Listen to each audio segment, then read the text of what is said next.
I thought about it. No.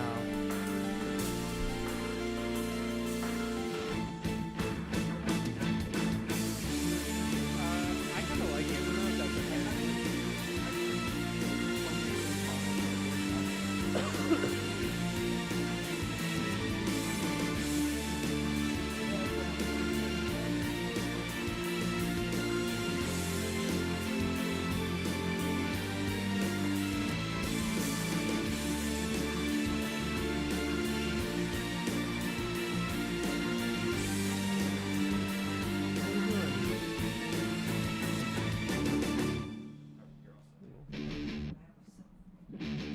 as you should.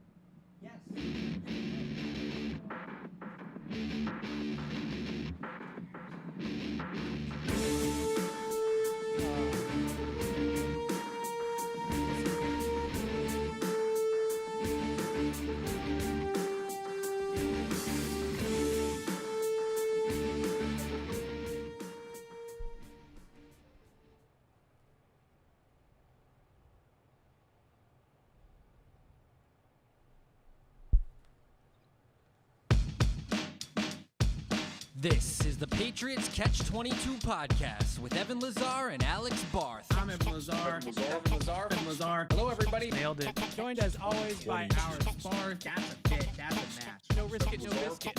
22. Here is Evan Lazar and Alex Barth. But another team's coach on the downs list. In a coach that comes from the Shanahan-McVay trade, nonetheless. Sort of. I'm These not are ready your- to claim him. What I'm are not you claiming talking him. about? He No. worked for Sean McVay. For like 2 years. No, I'm sorry. If you're going to do this, No, you're going to do this. because he doesn't run the system. He doesn't run the system.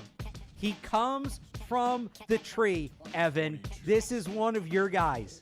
Zach Taylor. I'm gonna look in the camera when I say this. Zach Taylor, ya bum.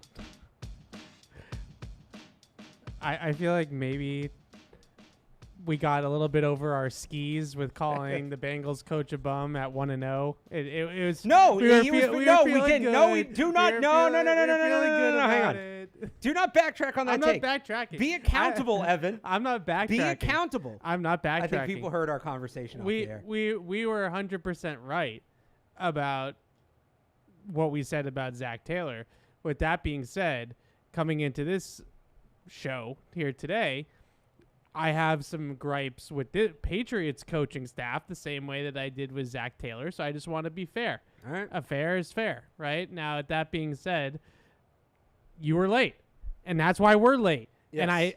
when one of us is late, we can't not call out each other. That is true. So I don't want to spend too much time on I was the late. fact that you were late, but I do want to explain to the great listeners out Yes. there. I when I left the house, I was watching the traffic, and it said like 345, 348, whatever ETA. I was like, that's great. I get in the car, I drive for like 2 minutes. Suddenly it jumps to 404, and I'm like, ugh, I don't know what happened. There's something on 93. But yes, that is why we are late. But as a treat, again, I think the people got to hear me mad at myself before the show. Well, that's good because you were late. So that Yeah. people should know that. Anyways, let's get into it. Evan Lazar, Alex Barth, in case you didn't know, we're like already talking for 10 minutes. Patriots Catch-22 here with you for the next couple of hours. We got to end a little bit early today just because we have to get out to practice. Weird schedule today with the Thursday night game. So practice is at 6 p.m. It's going to be a 1 hour light walkthrough style practice, but there are going to be we're going to be able to take attendance and do our usual thing out there. No Evan is back from practice though because of the weird schedule, and that's we need an that's Evan kind of is a on the bummer. way to practice. That's true. We needed a new song. But hey, Patriots fans, if you want to see Toyota's best offers, including those not seen on TV, go to buyatoyota.com. It's Toyota. Is it Toyota or Toyota? How do you say Toyota? What? Toyota. Toyota, right? I mean, I think a lot of people say Toyota, just like lazily. It should be Toyota. People say I say it weird. Say it again. Toyota. That's fine. It's Toyota's official website for deals. Yeah, you say it like a New England. Right? Like, sorry. Well, did you put the emphasis on the toy? Toyota. No, Toyota. Toyota. That's the how, second that's how syllable. we say it here. I put the which emphasis is on the the most second important syllable. thing. I never really thought about it. It's Toyota's official website for deals for the official vehicle of the New England Patriots. Toyota. Let's go places. and easy to drink, easy to enjoy. Bud Light, the official beer sponsor of the New England Patriots. All right, so I want to start by looking back on the Seahawks game, and then we will obviously talk about the New York Jets, the first time against Aaron Rodgers in the Jets uniform, which is, I'm looking forward to it. It's got a little bit of juice. It's a Thursday night game. It's a primetime game. We don't have a ton of those this year, so it's nice. It's going to be fun. I'm looking forward to it. But before I'll spend the first hour here or so talking about the Seahawks, and I have two big picture takeaways off the top. One offense, one defense. I want to go defense first, and then we're going to talk about each one of them separately, okay? All right. Defensively, the way I came out of this game is I know that the big prevailing narrative, and I'm not saying I disagree, we're going to get to it, on the offensive side of the ball, is the lack of a downfield passing game or really any sort of wide receiver production, certainly in the passing game.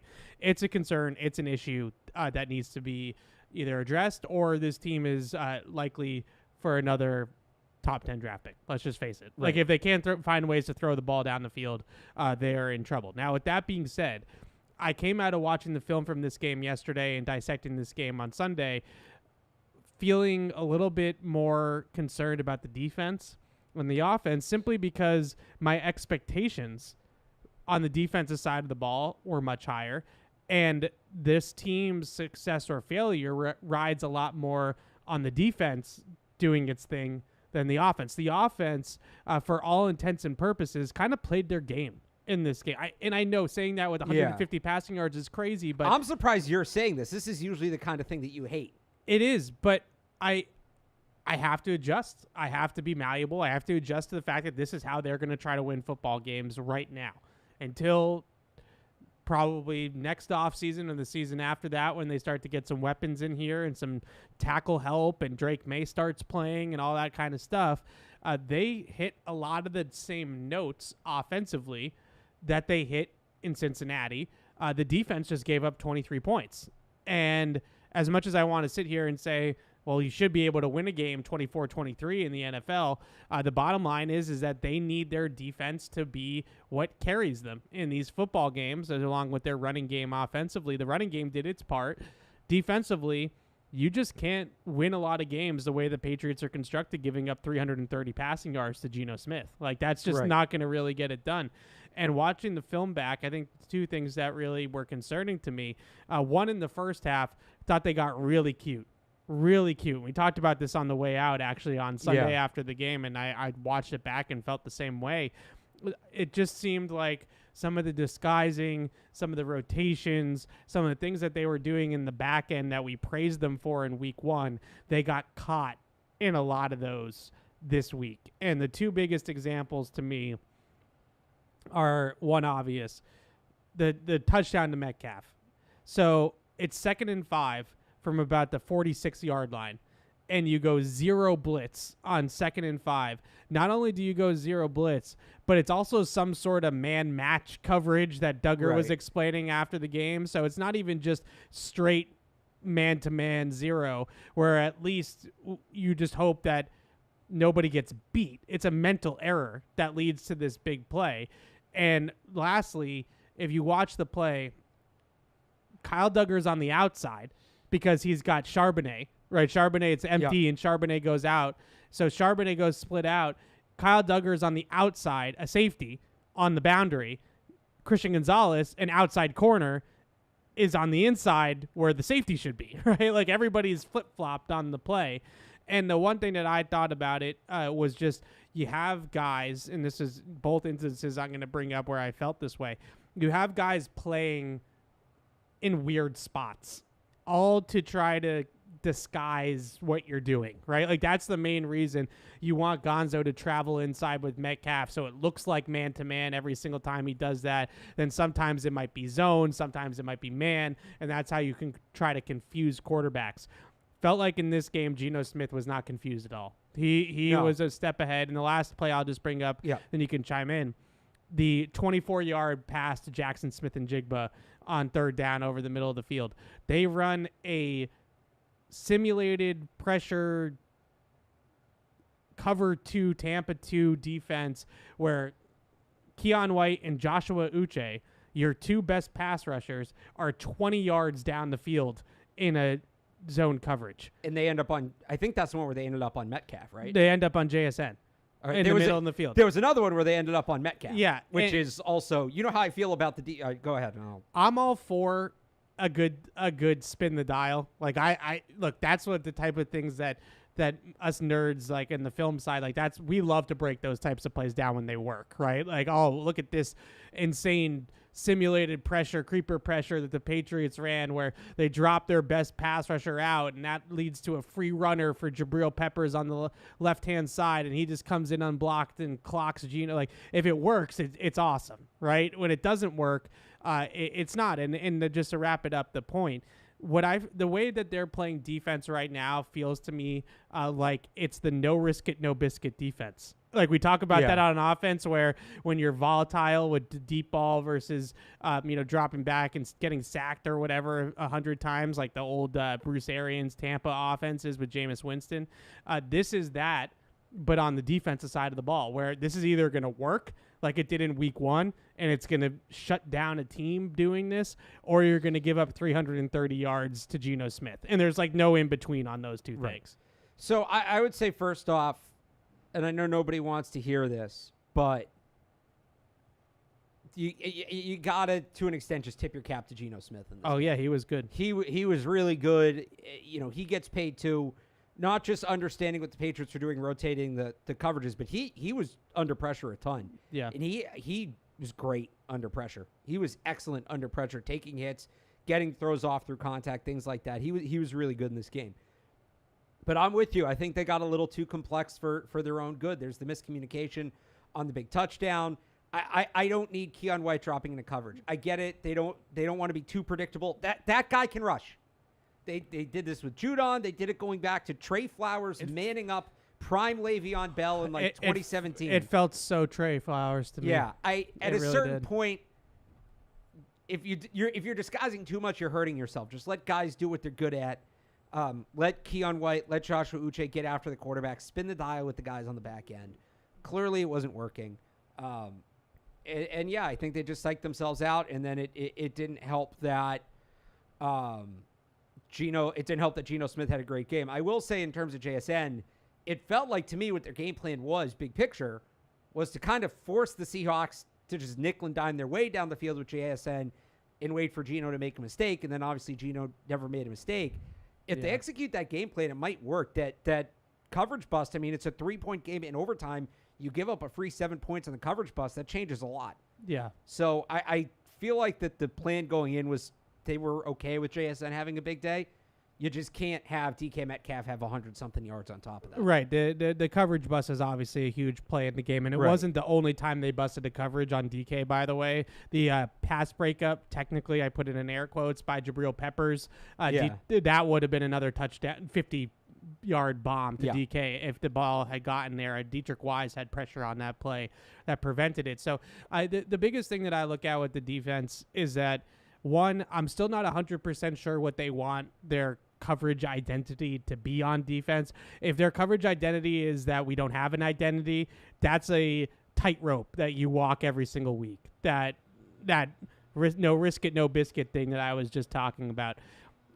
Belichick's defenses, and just it's fair to compare, I believe, on that side of the ball, especially because there's a lot of the same guys and a lot of the same coaches. Belichick's defenses, for as game plan oriented as they were week to week, the actual schemes that they were running were pretty simple for all things considered. For an NFL defense coached by Bill Belichick, they were a man-to-man post-safety defense. They had their match zones and things like that, but they were not overly complex in terms of what they're doing. And we talked about this in last week with Andrew Callahan's report that they put in some Baltimore Ravens things into this defense. That's not a Belichick defense. Like, Bill was a very structured defensive coach, and by simplifying assignments and making things easy on guys in that respect, you just didn't see them let DK Metcalf run through the defense on a bust like that too often. in the past. Like that wasn't a ton. You didn't see that a ton with this group. So that was disappointing. They cannot play pass defense like that and win a lot of games. It's really that simple. That was the big picture on the defense. On the offense, I'm going to come to Jacoby Brissett's defense a little bit. Okay. You're surprising me so far. I'm good. I'm glad. Just a little bit. The main reason I talked about expectations. The expectations were that the defense was going to carry this team. Defense, run game, play clean in all three phases, win like you did in Cincinnati, right? That's the formula. Yeah. That's the plan. Jacoby Brissett, through 2 games, is Mr. Net Neutral. Like, he's doing exactly what they wanted him to do. If you were expecting Jacoby Brissett to come in here and win a game in the fourth quarter or overtime by leading some, Brady-esque game-winning drive, he's not that guy. Like, that's not who he is. He's a veteran bridge backup quarterback. Like, he wasn't going to just put a team on his back and carry them to a victory. He, right now, Brissett, is 11th in QBR through 2 weeks. He's 15th in EPA per dropback, 15th in success rate dropback. He has been pressured 27 times. He has the second highest pressure rate in the NFL with 27 total pressures. He's only been sacked 4 times. That pressure to sack rate ranks 8th in the league. So he's managing pressure extremely well. He's not turning the ball over. And he's doing a nice job in this offense of keeping them from being catastrophically bad in terms of turnovers and just negative plays and things like that. He has 0 big-time throws, and he is not an aggressive passer. Like, we know that. He's not going to take a chance with the ball and try to fit something into a tight window and risk it being a turnover. He's just not going to play that type of football. But with all that being said, I really feel as though Jacoby has done his job through 2 weeks. Now, is it glamorous? Is it exciting? Is it any of those things? No. But I don't feel as though he's really at fault for the fact that they lost this game on Sunday because of my expectations, again, of the guy that he is.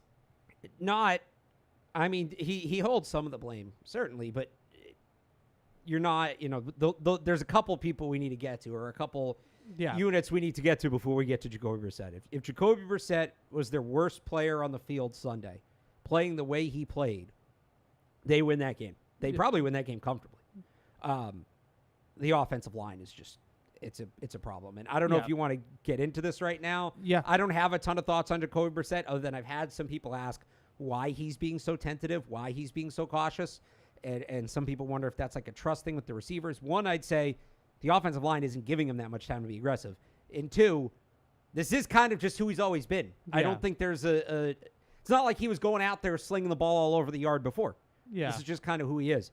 On the offensive line, though, there's, how do they get a more explosive passing game? Why don't they do more down the field? You need time for the receiver to get 40 yards down the field to throw a 40-yard pass. And they just don't have that time right now. Think about it. Even if he needs to get 30 yards down the field, you're talking about 3-something seconds. That time doesn't exist right now in the pocket. It really doesn't. Brissett's the second most pressured quarterback in the NFL through 2 weeks. I guess we can start here. There's a number of places we could start. I guess we can start here. When do we start having the conversation about moving Onwenu back to guard? I don't think we can have it right now because the right tackle is Caden Wallace, who they need at left tackle because Vidarian Lowe is hurt and Chuks Okorafor left.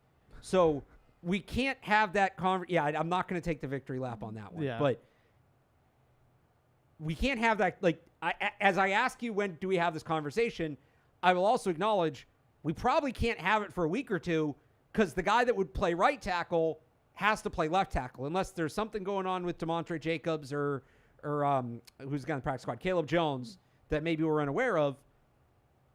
Say it takes 2 weeks to get Vidarian Lowe healthy, right? Say he misses Thursday night, and then you still just want to make sure you have that extra depth available in 10 days in San Francisco, especially against a very good pass rushing team. Week 5, do we start talking about Mike Onwenu maybe moving back inside to guard?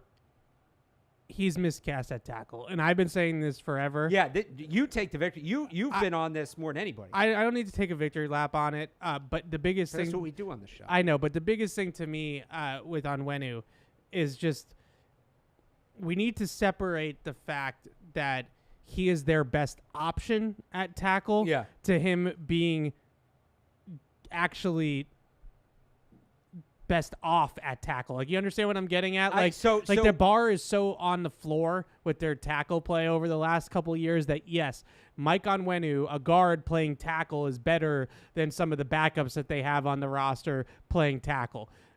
But at the same time, that doesn't make it the best course of action for the line or for Onwenu for him to be playing tackle. So my old take was I acknowledge Onwenu's a better guard than tackle, but I said the difference is minimal enough that I'd rather be secured at the more high impact position. Yeah. I don't think Onwenu's playing that level at tackle right now where it makes it worth it. Yeah, I agree. And I want to get to Onwenu and the technique and some of the things that I saw on film with him in a second. But I want to just talk big picture again about the passing game in general. When the quarterback is only throwing for 270 yards through 2 games, I don't want to excuse Jacoby and be like, it's not his fault completely and all that kind of. He's the one throwing the ball. He's the one throwing the ball, but I don't.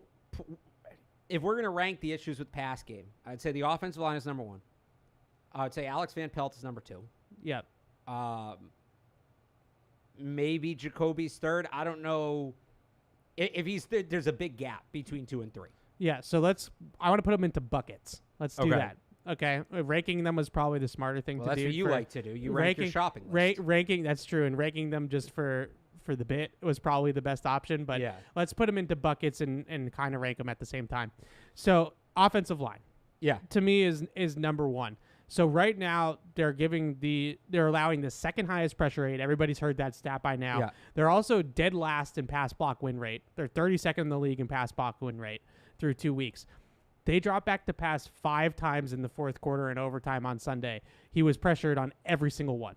All 5 dropbacks the Seahawks generated pressure on. They also had, and by the way, his total pressure rate, just for the context, 44.3% according to Next Gen Stats. Yeah, and Cleveland's number 1, Watson, at 44.7. Oh, is that PFF? Yeah. I'm using Next Gen Stats. They have it different. They have Watson 5th. They have Tennessee number 1. They have Will Levis first at 53.4. Oh, jeez. But I'll say this too, at least as it relates. I actually didn't go back and look up the numbers from week 1. I probably should have. As it relates to week 2, more than half their pressures came on third down, and they were pressured on more than half. They had 15 third downs, threw the ball on 11 of those 15. They were pressured on 7 of the 11 with a total of 9 pressures because there were some plays where there was multiple guys losing. So third down specifically, they're not getting it done. Yeah, it's the number 1 problem with the team. We knew it coming into the season. This in pass protection, this is, I wouldn't say it's worse than I expected, but it's as bad as I expected. Oh, wait, when you said Cleveland was second, were you going off total number of pressures? No, Cleveland was first in terms of rate when I just checked. Okay, because they have Cleveland second for total number of pressures, but 5th for pressure rate. Yeah, it's Levis, Brissett, Caleb Williams, Justin Fields, Deshaun Watson are the top 5. Right, and a lot of those quarterbacks, and Jacoby, I guess, we'll get to this in a second, is maybe in this category, but like guys like Fields, like those guys are known to hold the football forever. Like that's a big knock on their games is how long they hold the ball. Offensive line, we just rattled off of the numbers. The numbers are not pretty. They're not doing a good enough job. The biggest thing that I see too, and I keep saying that, so I'm going to rephrase, the most egregious mistake that I see right now with the offensive line is that they are dialing up some shot plays in certain situations that they just can't even get it blocked long enough for the play to have a chance to work. Right. And they've actually generated, especially in this game against Seattle, they had a few chances that receivers were uncovering down the field for them to take a shot, but it wasn't there because of the pass protection. The other thing I would just mention is that there's so many dropbacks where Brissett's on his initial read. He looks to come off the initial read. As soon as he comes from 1 to 2, he's already under pressure, so 2 doesn't even become an option. Not to even calculate, well, what happens if he would get all the way to 3 and 3's wide Right. open and now we can't get the ball out. So much of that is happening where his progressions, and I've been nitpicky about his progression speed, and I do think that he can speed up his internal clock a little bit to help. But in general, like you see so many times where, all right, in his drop, he's looking left. He gets to the top of his drop. Left isn't there. He comes back to the middle of the field. Boom. And it's what is he supposed to do? How many times, too? And I'll say this. I honestly think it could look worse because he's wiggled his way out of a number of sacks. Yeah. And he's been pressured 27 times and only been sacked 4. He's been really good in the pocket. Yep. Really good. But part of what comes with that is you start running. All right, well, now half the field's out of play. Yeah. And are there times where maybe not even just getting through the progressions, but, well, I guess it is getting through the progressions, but like guys open on the left side, but he has to roll right out of pressure, and now it's just an unrealistic throw for him to make. Yeah, and he doesn't have Drake May, Patrick Mahomes, Josh Allen arm talent where he's just going to off-platform a throw 40 yards down the field. So that's a big part of it too. But he had a really nice play, 2 really nice plays early in this game. I watched the first quarter of the film of this game. I was like, he's kind of low-key dealing for a little bit there. He was playing well. Yeah. I think, the big part of this, and we can get to this with your AVP point, the scripted plays going okay. Once they kind of get out of that script, the first 20 to 25 plays, it's sustaining it for 4 quarters that becomes a real concern. The other thing I would just mention with the line, I want to talk a little bit about Onwenu. The biggest thing that I see with Onwenu out at tackle is that he plays with a really, really short corner. And what that means is that on his third step in his pass set, he doesn't get enough depth in his pass set to cut off the angle to the quarterback. So instead of making the rusher go the long way home, the rusher's got a straight or a more straight path to the QB. And we've talked about this a little bit with Wallace on his college tape. In this game against Seattle, Onwenu was opening early with his hips. So he'd kick out with his first 2 steps. Then his third step is swinging the gate open. Like he goes straight back. And you see his body go from like this to like this. Right. And he just swings the gate open. And when you swing the gate open like that, now you have a soft corner. He just goes right through your outside shoulder and he's in the backfield. That is usually something that tackles do when they feel threatened by speed and like they don't feel like they can get out fast enough out of their stance to get out to a guy to cut off the corner. That speaks to the fact that he just doesn't have the tackle footwork to be out in that much space on an island. That's why I've always felt like he's a better guard. This is not the worst game I've ever seen him play at tackle. He was worse against Khalil Mack last year against the Chargers, and he might have been worse against TJ Watt. Now, those are 2 really, really good players. Don't get me wrong. But this is about par for the course for Onwenu when he plays tackle and he doesn't have one of his better games. Like, this is what it looks like in pass protection for him when he plays like this. So I'm not surprised at all by this performance by Onwenu, and it seemed like it got worse when the game went on. Which might speak to conditioning and getting late there in the fourth quarter and overtime for a big guy at 345 pounds to be out there dancing with pass rushers for 4.5 quarters. That can take a toll on a guy like that. I felt like a lot of the pressures happened late for him as well. Yeah. I would agree with all that. Okay, I'm curious because I was going to go in a different direction with my second bucket. Yeah. I'm curious about your AVP bucket, so give me that. So, I mean, it's a couple things. One is some of the decision-making in terms of the individual play calling. The end of the first half, it didn't make sense to me. Yeah. It didn't make sense. And I don't know how much that's on him, how much that's on Mayo. Yep. But you basically have 2 options there, right? You either push the ball down the field and you understand, all right, if this doesn't work, Seattle's going to get the ball back with time and so be it, but we want to be aggressive and get points on the board. The other option is we're just going to run the ball, either take this thing to the half, or if Seattle starts calling its timeouts, they get the ball back with either 30 seconds left or with no timeouts and probably about a minute left, right? So what they did instead was run on first down, then take like 20 seconds off the clock and run for a minimal gain. Take like 20 seconds off the clock, then start throwing.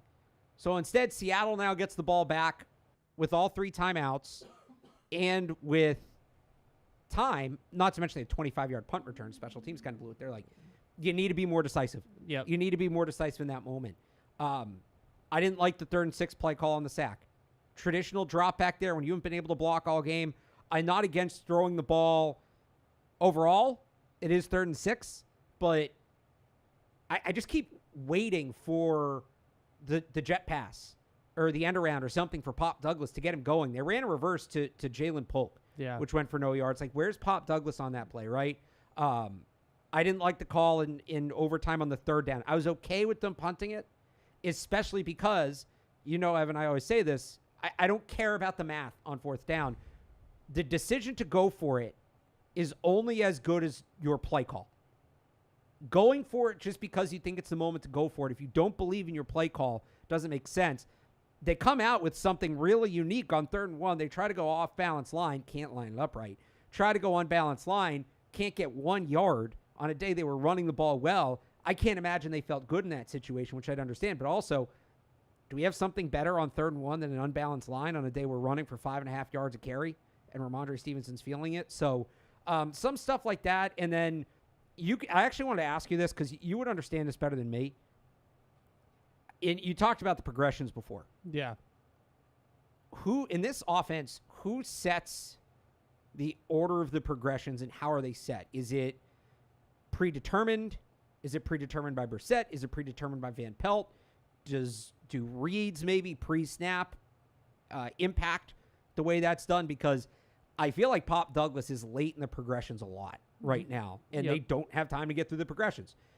Is there a way to maybe change those progressions to move things up for Pop Douglas? And if not, again, where's the end around? Where's the jet sweep? Where's the screen?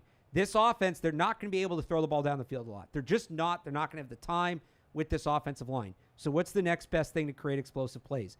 A guy that can catch a 5-yard pass and turn it into a 25-yard gain.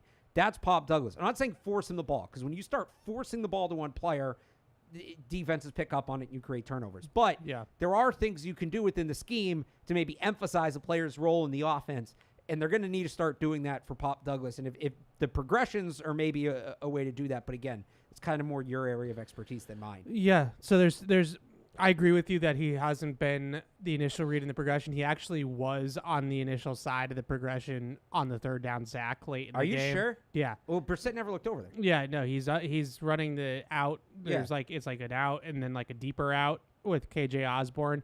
He was holding the ball for Osborne, I think. Pop Douglas is open if a Brady-like throw, like a pinpoint throw to the sideline, he's open. But you do see the corner there. And if you're Brissett, you're probably thinking, if this isn't a perfect throw, it's going to be a pick 6 in the other direction. I'm going to lose us the game, right? So instead, I'm just going to pass that up and try to keep us on with a field goal here. The biggest thing that I see with the progressions, or the answer to your question, there's progression reads and there's coverage reads. So progression reads is literally just 1, 2, 3, right? Those are usually predetermined based off the play call. Then there's coverage reads. Coverage reads they're in split safety. Right. So I'm going to look left. If they're in single high, I'm looking right because my beaters are on those sides of the field. Yeah. They do a little bit of both in this offense, as every NFL offense does. But that's like the simplest way of putting that in terms of how the progressions start, like where the quarterback's eyes are starting and things like that.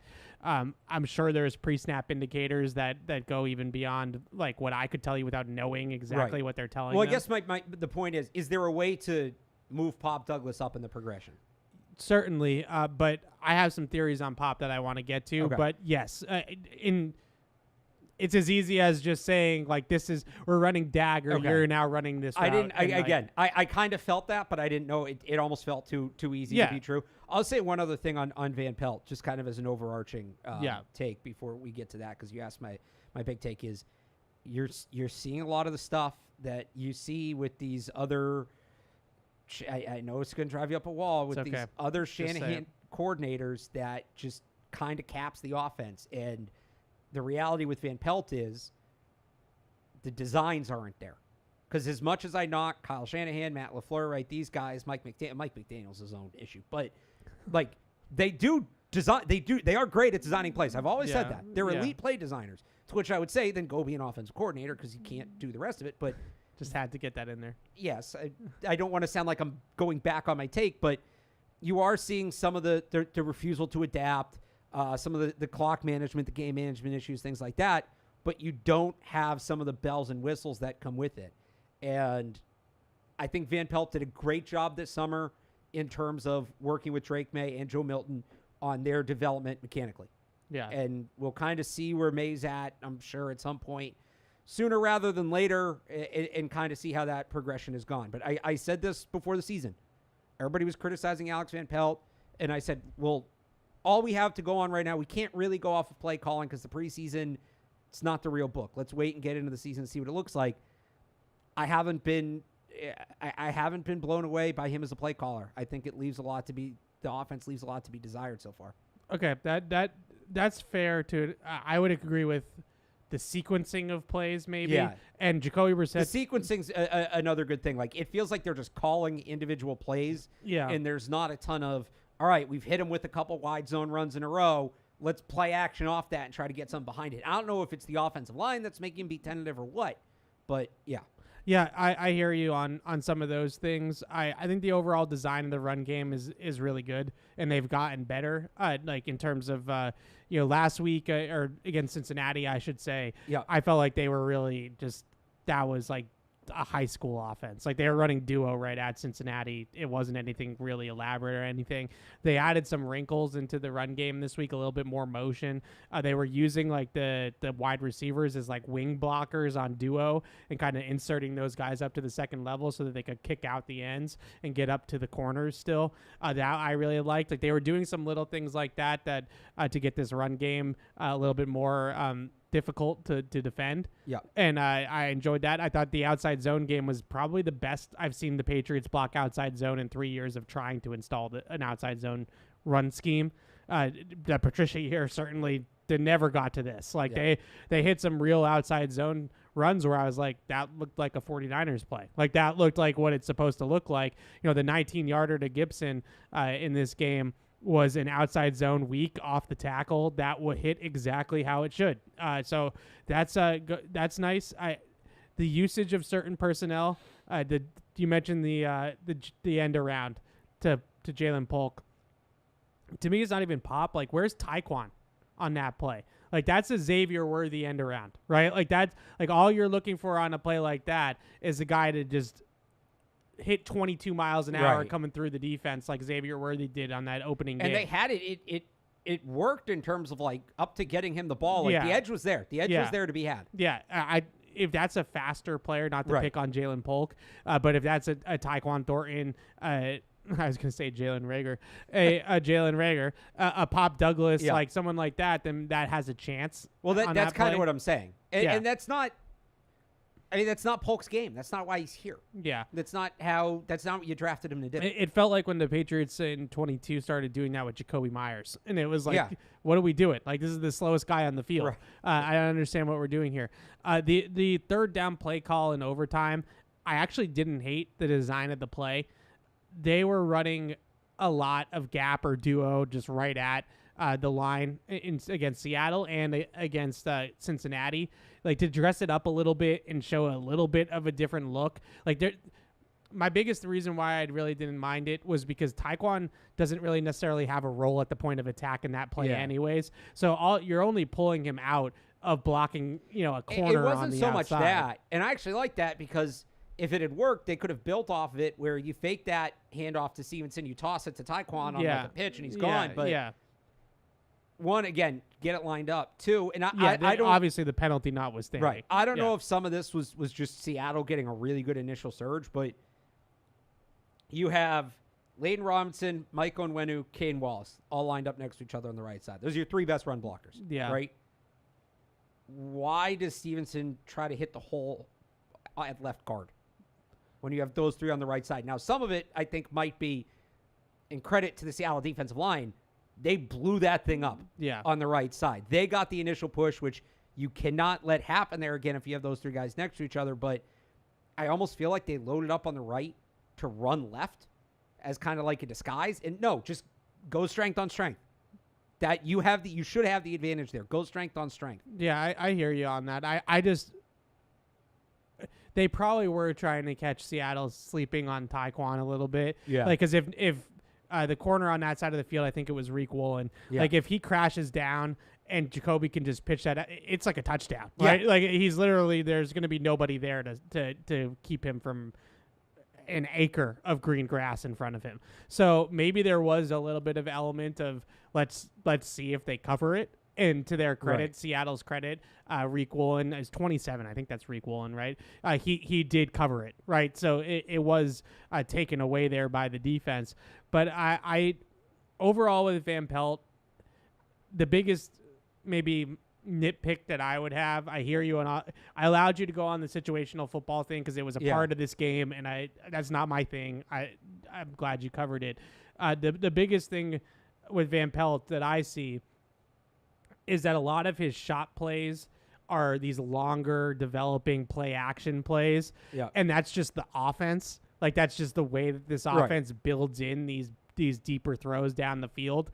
And it doesn't really seem like he has another thing in his bag to get the ball downfield. Well, I guess getting the ball downfield is different than this. But like I said before, right, you don't have time in the pocket for those plays to develop.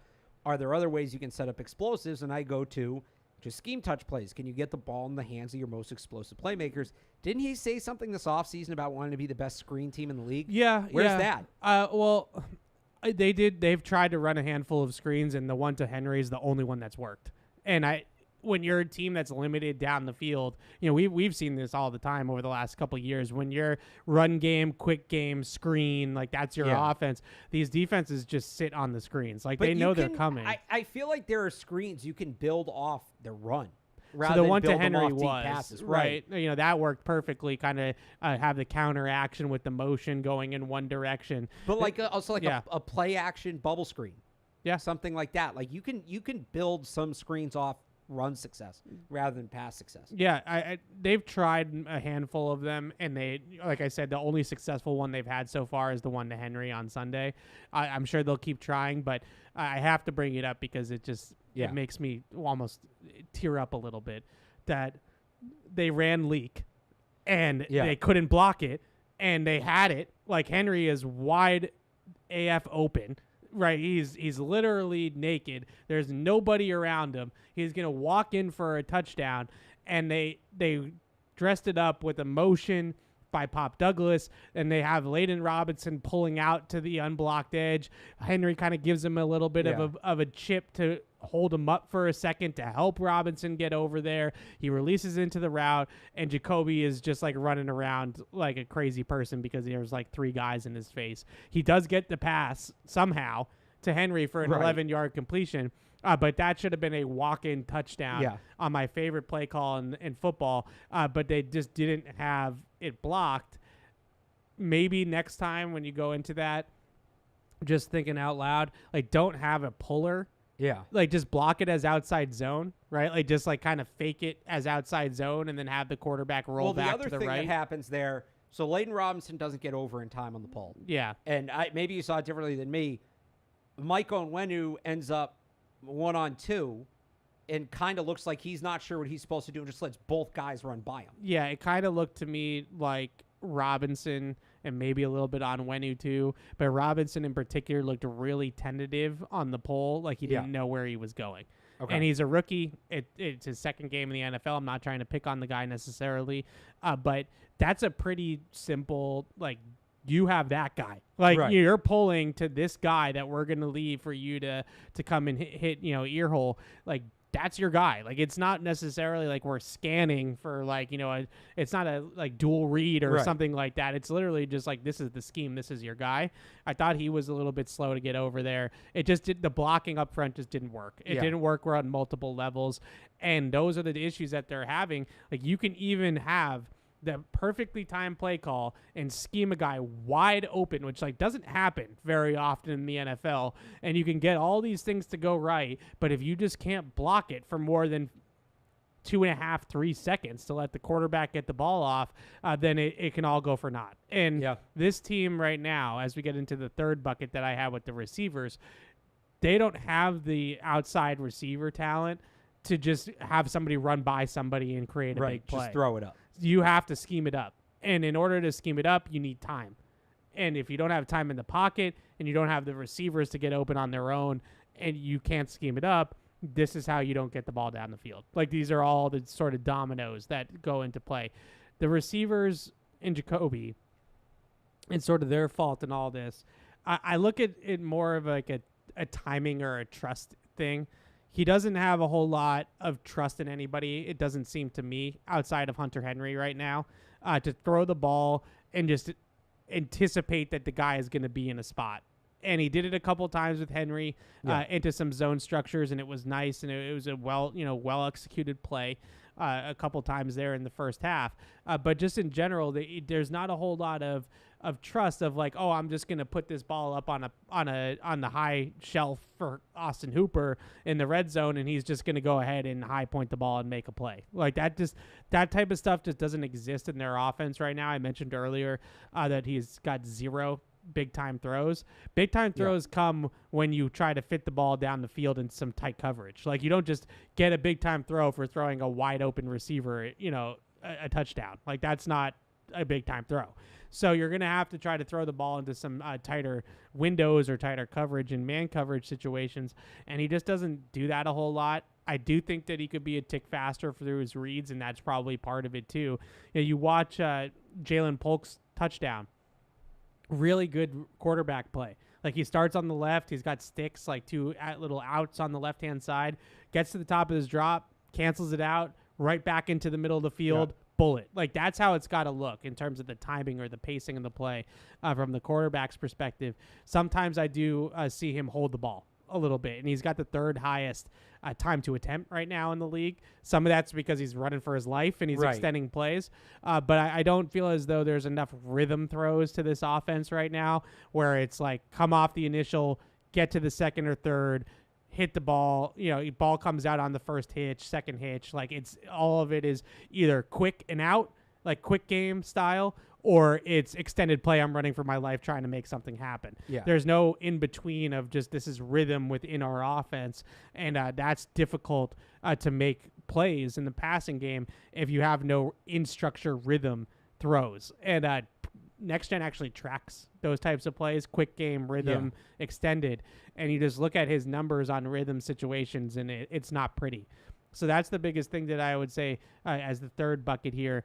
It's never one thing. I know everybody always wants to say, like, what's the one thing that we can all point to, but I feel like we just described the whole puzzle and why it's not fitting together. The quarterback could be a little bit more aggressive, could be a little bit faster through things. The offensive line's obviously a mess and a train wreck in pass protection, and there might be some design, receiver route running elements that could be improved as well.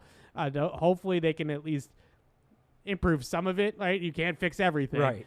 So hopefully there's like a few things that they can tweak here and there to try to improve it. Do you want to get to 3 up, 3 down, or did you have anything else?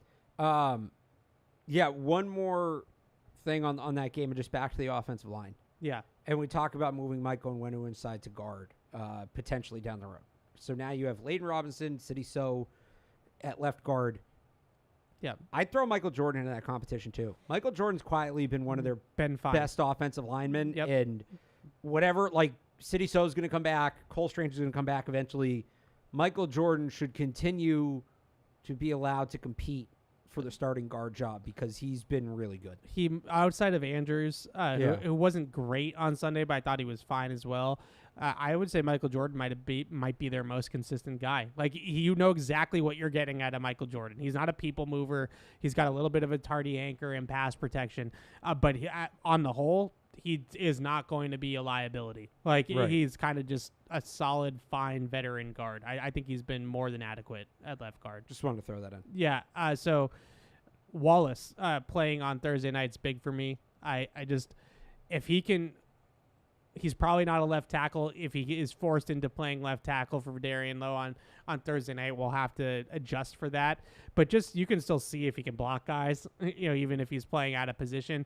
If he looks good or just even passable at tackle against the Jets, I would probably think about putting him in the starting lineup permanently at right tackle. Yeah. The only reason the only reason I'm not saying do it this week is because, again, you need him at left. Right. Once Vidarian Lowe's back, as soon as that happens, I think you have the conversation about it. Even honestly, even if Caden Wallace doesn't look great, I'd still have the conversation because here we go again. We were taking a career right tackle with very few reps on the left side in practice and putting him at left tackle. I'm not expecting it to look good. I don't think it's indicative of what he'll be on the right side. Even if he struggles, I'd still consider putting him at right tackle as soon as you can, as soon as Vidarian Lowe is back. Yeah, as long as the biggest thing to me, just watching him play on Thursday night, if he does play, which I think we're all kind of expecting, is just his play strength and his anchor. Like if he doesn't get pushed around in pass protection and he's able to hold his ground against pass rushers, like that's the baseline for every single offensive lineman, rookie, young offensive lineman in the league is simply, can you handle the power of NFL pass rushers? If he passes that test, then the technique stuff or the footwork stuff of him flipping sides, you can kind of excuse some of that, and maybe he's cleaner on the right side than he is on the left side. So that's what I would be looking for if you're watching the game on Thursday night, is just can he hold his ground against these pass rushers? And if he can, then you can kind of work with, his hand placement or his feet or whatever moving forward. Let's get into 3 up, 3 down, and then we can open up the phone lines. 855-PATS-500 is the phone number. webradio@patriots.com is the email address. Let's start with the ups. We start on the up. Who's your number one up from this game? It's got to be Keon White. He was so good again. Yeah. And he's doing it from all these different alignments. He's rushing up the middle. He's rushing off the edge. He's doing it without help. He's doing it on different downs. Dynamic pass rusher. I'm high on Keon White. I didn't even think he was this. Yeah. This is another level. He's been something through 2 games. Yeah, I wasn't particularly. I was late to this party. I will fully bear I think it was that. the only pick in that draft you didn't like. I didn't. I know this is gonna. Some people make fun of me for using this term. His twitchiness is a lot better on the inside than it is rushing outside. And when they let him just kind of rush inside and go with his best move and get around guys, he is an explosive, twitchy mover. And that was the thing that I didn't necessarily see from him before on his college film or like early Patriots stuff. And some of that I believe is probably just because he's trying to rush within the structure and he doesn't want to get out of his gap and he wants to be, structurally sound and keep the quarterback in the pocket and like all that Belichick stuff, right? Where it's like so much of it is like about setting the edge and the trash compactor and making sure you're not out of your gaps and things like that. Now the Patriots coaching staff has basically turned him into Christian Barmore, and they're like, we need you to get after the quarterback. So you just go with your best rush, and the rest of us will worry about keeping the quarterback in the pocket. Like that's sort of been the approach. His swipe rip move, like that he just swipes the guy out of the way and then rips underneath. It is a go-to rush move. Like that is a go-to, top end rush move. Like some guys like Von Miller has the ghost rush, Aaron Donald had the arm over swim. Like everybody has their go-to rush, and that's his. On the inside, you can build off it obviously, and I'm sure he will. I think he did beat a block with a spin. That's going to be very, very nice if he can add that. There's a lot of really good elements to his game. I had him as my number 2 up. 2 sacks, 3 quarterback pressures, set the edge on that 4th down stop, and just press the tight end right into the backfield and gave the runner nowhere to go. Like Duggar doesn't run that down from behind if Keon White doesn't just dent the edge of the line to let him make that play. He's been phenomenal. Like the only thing that I would say is now I'm just worried that this is on film and other teams are gonna like start double teaming him. Well, that all will the be the time question. and stuff. Well, so that's my thing. Is Keon White had a good game? How would you say the pass rush was as a whole? Not good enough still. I mean, like Joshua Uche is like the only other guy that brings any juice in the pass rush right now. So this is my thing. And Dietrich, I should mention, who doesn't play a ton for whatever reason. He's playing less. He's also one of the few guys. I didn't realize he's in a contract here. Yeah. He's one of the few guys that didn't get an extension. So maybe that, the pieces coming together tell you how the new regime views him. But so this is my thing. Keon is going to start getting double teamed. Yeah. That's just going to happen. 100%. Who's going to step up? So other guys are going to get one-on-ones now. Yeah. Who's going to step up and win their one-on-ones? Is it going to be Josh Uche? I know Zimenez just got hurt. I mean, who else? Maybe they start rushing Tavai a little more, or they start bringing Peppers from the second level. But I wonder how much Peppers is going to be playing at the second level now, because Duggar's going to have to play there more because he has the green dot. Yeah. We can get to the Juwan Bentley injury. I think there's a lot of Players. fallout, right, that comes from that. But somebody else is going to have to step up now. In long term, you're going to have him next to Christian Barmore, and that's going to be a ton of fun. Yeah. That's going to be a whole lot of fun. But still got games to win this year. Barmore's not going to be part of it. Somebody else is going to have to step up when teams start giving Keon White that kind of attention. Yeah, I do wonder. Wise I think has been solid. They're playing a lot of their 2-4-5 defense where they have like two true D tackles. Yeah. And Wise is just not a very like big or like stout in that sense. He's a big dude, but he's like taller and has a higher center of gravity. So they're going with guys like Farms, Aquale, next to Godchow. I think that's cutting into his playing time with Wise. Like they've used him a little bit more standing up than they have in years past, just trying to get him on the field. But he's been effective when he has the opportunities to rush the passer. So maybe they can find ways to get him more involved. Then it's Aquale. Like Aquale is the other guy that can bring something to the pass rush and win some one-on-ones for you on the interior. But if there's any negative to come out of the Keon White thing, there really aren't any true negatives. But the negative is that now every team is going to circle Keon White on Tuesdays. Tuesday player. Yeah, now he's going to be a this double goes team back guy. to is we, and we're not doing it now, but when we get near the draft, I know everybody wants to hear tackling wide receiver. Don't do it. I think not in the first round, Second round. but Second and third. Day 2. pass rush. They have an extra third round pick now. I feel like we always have like top 3 needs and then everything Yeah. else. I think pass rusher's that third need next to tackle and receiver. Agreed. I agree with I that. think that's pretty clear through 2 games. Because they can't right now. They're towards the bottom of the league. I haven't checked the updated numbers after last night. I want to say they're 31st in the league in pressure rate on defense, and they're towards the bottom of the league in 4-man pressure rate as well. So they've gotten some pressure by blitzing. But right now, when they just rush 4 guys, it's really Keon White and a little bit of Joshua Uche, and that's it. They are, Next Gen Stats has them third to last, 24.1%. Yeah. Chiefs and Falcons are behind them. Yeah, interesting. The Chiefs are down there. And Yeah, the Falcons. So they have to be able to generate some more pressure, especially Yeah. with 4 guys. Like it's one thing to be able to bring a 0 and you get a hurry. Like everybody gets a hurry when they bring a 0. But like you have to be able to pressure a little bit. My number one up because I'm an offensive guy was Hunter Henry. Yeah, I had him too. He was really Career day sets a new career high in receiving yards. A lot of it early came against zone. Some man on third down. Ran some really good routes on against man coverage. Had the 35-yarder on the screen. It's more of a scheme thing, but goes in the box score as his 35 yards. The biggest thing to me with Henry is that there's a clear trust there between quarterback and tight end. And he doesn't doesn't have a whole lot of other guys that he trusts fully. Right now, it doesn't seem. So if you take Henry out of that equation, I just don't know where the passing game is going to be at all. So I've been impressed with Hunter Henry really going all the way back to the spring and the summer.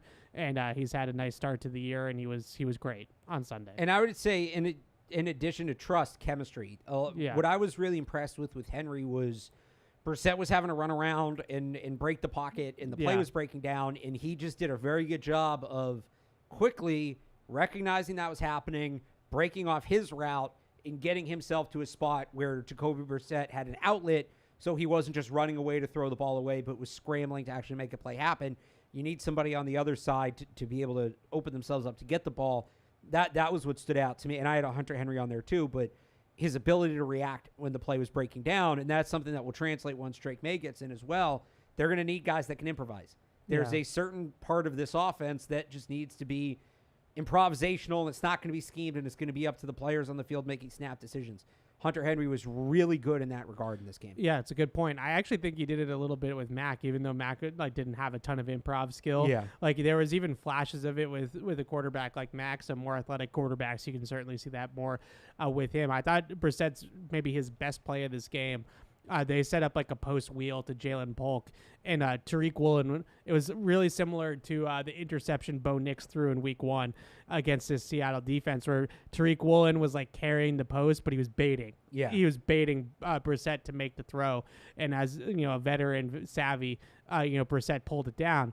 And then he was like, okay, but now where am I going with this? And he gets outside the pocket, and the zone defender in the middle of the zone comes over to try to Right. tackle Brissett on the scramble. And as he's coming over, it opens up a huge void for Hunter Henry. Henry just sits right there and waits for the ball. Brissett gave it to him and got him all the way down inside the red zone. So some really good play there by both the quarterback and the tight end, to your point. So we both had Henry and Keon White, who's number 3. Antonio Gibson. Yeah, we had kind of the same All list. right. Yeah. Needed to see this from Antonio Gibson. Yeah. Good game, finally healthy. Ramondre Stevenson, excessive workload, especially on a short week now. I love it. Good. Do it. Do the Ramondre Stevenson excessive I think I workload. already do it. Did you? Earlier in the show? All I right, think I did. we'll get to it. Or maybe I did it on Patriots Beat this morning, but 51 One of your touches. 17 shows. 51 touches. He leads the NFL, Evan. I know. Can you give your Gibson take? I was only don't. Okay. Well, no, the take is that Yeah. as good as Stevenson's been, he's been good. He's not going to continue to be this good if they run him into the ground. And I think that the coaches need another back that they trust in order to be able to give Stevenson a breather. To give Stevenson a breather. Gibson was on the field more in this game. Came off the injury report, was on the field more in this game, and I think gave the coaches reason to keep going to him. On a short week, this week specifically, it'll be really telling to see how much they use him and what that split is. But I don't, you still got to be able to move the ball with Gibson in the game, especially for a team that runs the ball as much as they do. I think Gibson proved in this game that he's a viable option. Yeah, I had the running game as a whole as an up, but Okay. Gibson was obviously a huge part of that. The two biggest things to me with him are just one, he's got some explosiveness. Like I really feel like they had the thunder and lightning thing going with those two guys on Sunday, even more so than against the Bengals when it just kind of felt like it was all Ramondre on his shoulders. He has an explosive gear, like the 45-yarder. He breaks a couple tackles and pulls away from the defense for a minute there and was in the open field. I would like to see them even feed him the ball a little bit more in those types of space, of situations, because they just don't have a whole lot of guys that can break big plays off like that. I think he is one of them. Like I said earlier in the show, I put the whole running game because this was, again, they ran a lot of downhill duo and stuff like that against the Bengals. They kind of ditched the outside zone. They ran a zone running scheme on Sunday, and they ran it well. Like that was the first time I've seen a Patriots offense run outside zone, weak, strong, lead, pin pull, zone wind back, which is one of my favorites. Like all of the zone family, they ran them all, and they ran them all well. And that is very, very good to see in terms of like building on things moving forward. I really have felt like they've run the ball. I thought the yards after contact numbers in week 1, not to take anything away from Ramondre, were a little deceiving. They've ran the ball well in 2 straight weeks. They are one of the better running offenses right now in the National Football League. I mean, they're 4th in rushing yards, total rushing yards, top 10 in EPA, top 10 in success rate. They're running the football well, and that is going to be their foundation. Now they have to go out and scheme some stuff off of it. But that had to be the foundation. Like if they were going to come into these games and average 2 yards a carry, then they would have gotten shut out in the first 2 weeks of the season. So their running game is doing something to liven up this offense. It's actually, I'm into it. It's been fun to watch. The way that they've designed it, the way that they've blocked it has been interesting, and it's been very, very, 49ers we're getting there. There's been some more motion this week, some interesting blocking angles, wrap blocks, and kind of putting those guys up to the second level and things like that. They ran the ball well. This was not Ramondre Stevenson broke 14 tackles and they gained 200 yards after contact. Like, no, this was they actually opened some holes, especially in the zone running game, and got some things going in the run game. That's good. Now, if they can just pass block, they'll have an offense. I'll just say that to go back to what you're saying about Gibson, I wouldn't hate seeing them use some 21 personnel and little pony. Either traditionally, like this is a guy that played receiver in college. Yeah, and just as a way to get another, like you said, explosive ball carrier on the field. This is a guy that ran a 4.39 40. Line him up in the slot. They did a couple times line him up, as a receiver, as a slot receiver. If you could do that with Stevenson in the game, I feel like you can maybe, if you have them both on the field, defense kind of packs the box, and then you put Gibson out. I've been trying to get them to do this for going back to Ty Montgomery, right? I wanted them to do this where put 2 running backs on the field, use one as a receiver. I guess I'm calling for it again. Yeah, let's see him split out. Like if you get a matchup against a linebacker out there, Right. Maybe he wins on a vertical or wheel or something like that from the backfield. Like also, if you get that matchup out there and maybe it's zone and you have an indicator now and you have a receiver on the inside against a safety or a linebacker type, like now you have a matchup on the inside of the field. Like this is what the Patriots used to do all the time with Brady, James White, Vereen, all those Falk, all those guys. Like that's how you kind of play that chess match in that formation game. All right, let's get to the downs. Yes, let's get to the downs. Number one, I mean, we discuss the game and then we do this, and it's all discussions we've already had, which That's I guess fair. is good because Yeah. it makes the segment move quicker. Just the offensive line as a whole. You can't really single anybody out. Again, Michael Jordan was fine. Yeah. So if you want to take him out, but rough game. If I had to pick one, Mike Onwenu. Mike Onwenu really struggled in this game. So Mike Onwenu was on my list mainly because he's the $18 million man. Like I'm not going to sit here and put the offensive line struggles on a rookie in his second career start or on Vidarian Lowe, who's Elliott Wolf's fault. Like I'm not going to do that. Like this is your $18 million offensive lineman. This is the guy that's supposed to be the anchor of this line moving forward. He's playing out of position. All of that excuse making is totally fair if you want to play that card. But just in general, like he's got to be better than that, especially with the game on the line. Like I thought that was the biggest part of it. It wasn't just like, okay, he gave up some hurries early on in the game. He got beat in key situations late in the game. Right. And that they just can't have from the guy that they're paying $60 million a year to over the next 3 years. So I had on Onwenu. My number one down, though, was actually the defensive coaching staff. I put Covington and Mayo on this card. I think both those guys are responsible for the defense as a whole. I just thought that they got a little too cute, a little too exotic. Yeah. Part of me feels like, and this is like a half-baked take, but part of me feels like they just want to put a bunch of cool shit on film and just like see what happens. Like, sorry, I didn't swear. I was like a little swear. All right. Like, does that count? No, I'm kind of, and honestly, I think they, to a different extent, sort of did that on the offense side of the ball. Yeah, my number two is the play calling on both sides. Yeah. I think there were play calling gaffes on both sides of the ball. My concern going in was that Covington was going to be a little bit too aggressive with blitzing. Now my concern watching the way that he wants to run the scheme, because we all always have to have a concern, right? So my concern with the way that they're running it now is that he's just trying to do all this like McDonald's, Ravens, like exotic rotations and disguises, and we're bringing guys from and it's just like trying to flex, I have all these tools in my toolbox. Whereas like Bill would have just been like, well, they have DK, they have Lockett, they have Smith and Jigba. These are our matchups in man-to-man coverage. You're going to have help here and help there. Go get them. Right. Especially against the veteran quarterback. It's going to be a lot harder to fool. Yeah, and we'll get to that in a second with the Jets when we start previewing, talking about Aaron Rodgers. Number 3 down. Special teams. Yeah. 2 big special teams. I know that you're going to hit these notes, so I just don't even need to touch it. So obviously the blocked field goal, Yeah. I put more fault on that. I think if that's a 39-yard field goal instead of 48, they hit it. Yeah. It changes the trajectory of the ball, but you always block the inside man. Austin Hooper went for the outside guy, allows Julian Love a free rush. I don't know what happened there. We'll see if Austin Hooper's back in that spot this week or if they replace him. The other gaff, allowing a 23-yard punt return. Yeah. At the end of the first half, which led to 3 points. And I don't want to fault Bryce Behringer for the kick, but he did outkick his coverage a little bit. But you had O'Shane Zimenez missed on a tackle. You had a couple other guys. I didn't think they were spaced well coming down the field in coverage.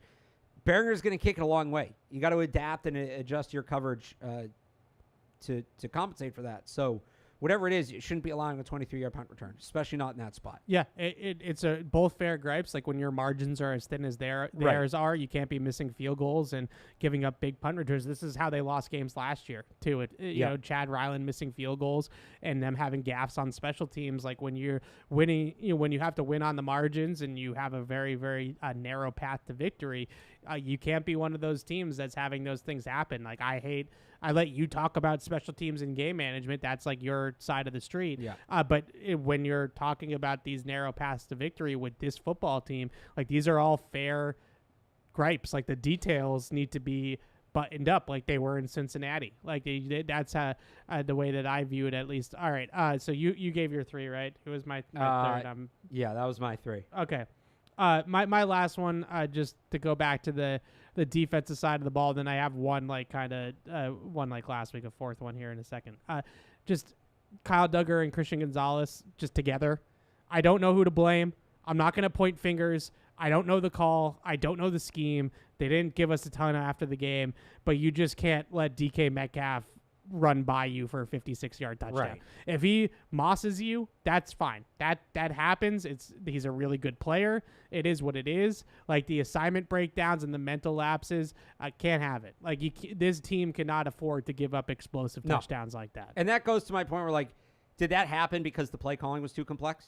It might have. So that's kind of where I fold that. It also did sound like Duggar said after the game that he checked into it. Maybe it was too late of a check. Yeah. And that sort of thing. But, like, can we just go back to they're playing cover zero and they're in man-to-man and you have this guy and I have that guy, like, for maybe a week? Like, let's take – I love a good match coverage, all right? I love it. I think when it works, It works beautifully and it looks awesome and all that kind of stuff.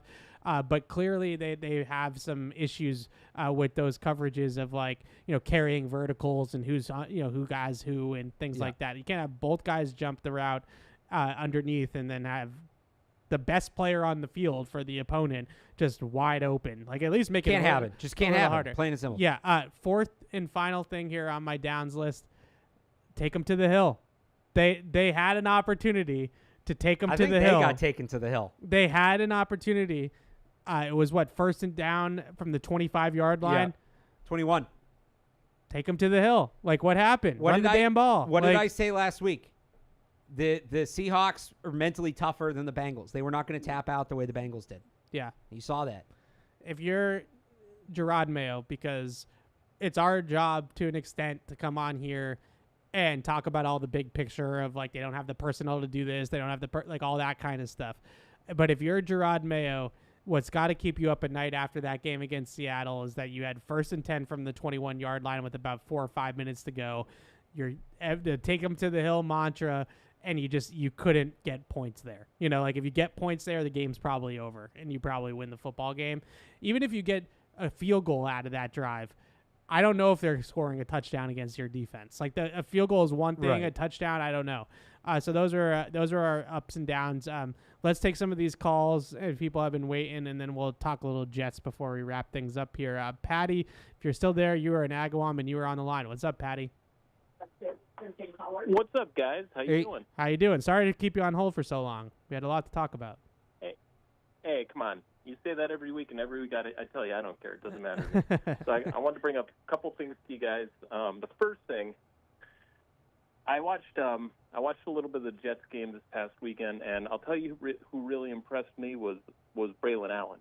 And I wanted to get your guys' thoughts on that two-headed snake of him and Breece Hall, because, I mean, this is probably going to be our toughest test for a run defense this coming week. And the other thing I wanted to bring up and get your guys' opinion on was I heard John Zanis say on the post-game show on Sunday night that old boss, he understands that Drake may not play for a long time, but he said, and I'm 100% behind him on this, that if he's not going to play, you got to start getting some of these guys like Polk. I know it's his rookie year, but Polk, Pop Douglas, and Taekwon. You have to see what you have with those guys.